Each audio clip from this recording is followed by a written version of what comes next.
정부의 의대 정원 증원 방침에 반발한 전공의와 의대생들의 집단 행동이 장기화하고 있는 가운데 상급 병원뿐만 아니라 2차 병원과 뇌혈관, 화상 등 전문 병원도 의료진의 필요감이 한계에 도달한 상황입니다. 네, 취재기자 연결해서 현장 분위기 살펴보겠습니다. 정재훈 기자.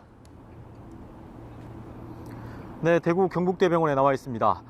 외부에서 보는 병원 모습은 외래 환자와 분주히 오가는 구급차 등 평상시와 다름없는 듯한 모습입니다. 오히려 한적함마저 느껴질 정도인데요. 하지만 소방 119 상황실에서 매일 확인하고 있는 응급실 상황판은 여전히 의료진 부족으로 환자 수용 불가능 표시가 다수 확인되고 있습니다. 의료진 부족으로 지역 대학병원들은 수술 연기와 병상을 줄이는 등의 방법으로 대처하고 있지만 의료 현장을 지키고 있는 교수와 전임의들의 피로는 나날이 커지고 있습니다. 정부는 전공의들의 빈자리를 대신해 최근 공중보건의와 군의관들을 대응병원에 파견했는데요. 하지만 파견된 의사 상당수가 비필수과 전문의로 의료진 공백 해소엔 큰 효과는 보이지 못하는 것으로 전해졌습니다.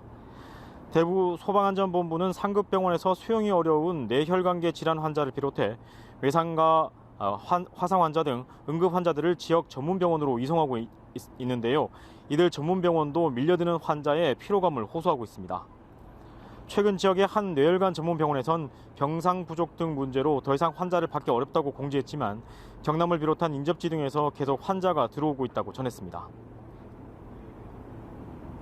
네, 의정 갈등 해법을 찾기 쉽지 않은 모습입니다. 의대 교수들의 집단 행동도 가시화되는 분위기죠. 지역 의료계 분위기 어떻습니까? 네, 말씀하신 것처럼 정부 정책에 반발한 전공의 집단 행동에 대해 정부가 강경 대응으로 맞서면서 해법 찾기가 쉽지 않은 상황입니다. 전공의들의 스승인 의과대 교수들도 정부가 제자들에 대한 제재에 나설 경우 사직서를 제출하겠다는 의사를 밝혀 교수들의 집단 행동 움직임도 가시화되고 있습니다.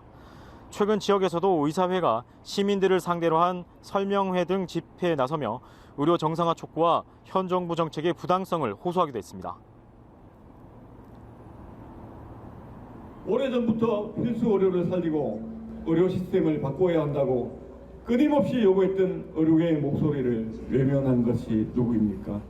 의료의 정원 정책이 가져올 국민의료비 상승이라는 대재앙을 막아 주십시오.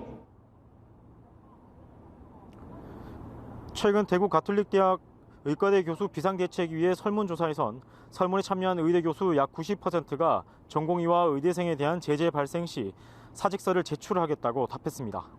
교수회는 성명을 통해 전공의들의 사직을 충분히 이해하고 존중하기에 묵묵히 병원을 지키고 있을 뿐이라며 의대생과 전공의들의 결정을 전폭적으로 지지하고 정부의 강압 때문에 피해가 발생한다면 그들과 함께 행동할 것이라고 밝혔습니다.